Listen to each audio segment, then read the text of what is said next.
উঠে ব্লগ শুরু করতে ঘুম থেকে উঠে তোমাদের একটা স্পেশাল জিনিস শেয়ার করবো, তোমরা গেস করবা কেন এটা আনছি। কি এটা বলো তো? এটা একটা বেনারসি শাড়ি, বাট কেন আনছি কি বলো, সামনে কি পারলে গেস করো তোমরা। ট্যান-ট্যান। লাল বেনারসি কেন আনছি বলো, কমেন্ট করো দেখি কে কে গেস করতে পারো যে লাল বেনারসি হঠাৎ করে কেন আমি আনলাম। তো এই পার্সেলের সাথে এতগুলো পার্সেল চলে আসছে, যেহেতু ঈদের পরে পার্সেল আসে শুরু হয়েছে। আজকে অনেক অনেক ভিডিও বানাতে হবে, গতকালকে রিলসও বানাই নাই, ট্রানজেকশনও বানাই নাই, কিচ্ছু করি নাই আমরা।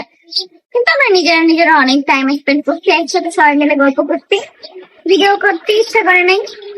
যাই হোক, কালকে ধরো এই মাসের মধ্যে আমার কালকে অফ ডে ছিল, ঠিক আছে, অফ ডে ছিল। এখন আবার প্রতিদিন ব্লগ পাবা, একদিনের জন্য সবাই ক্ষমা সুন্দর দৃষ্টিতে দেখো। যেহেতু এখন হচ্ছে শাড়িটা যত্ন করে রেখে দিব, শাড়িটা যেদিন পরা হবে সেটা তো তোমরা দেখবাই।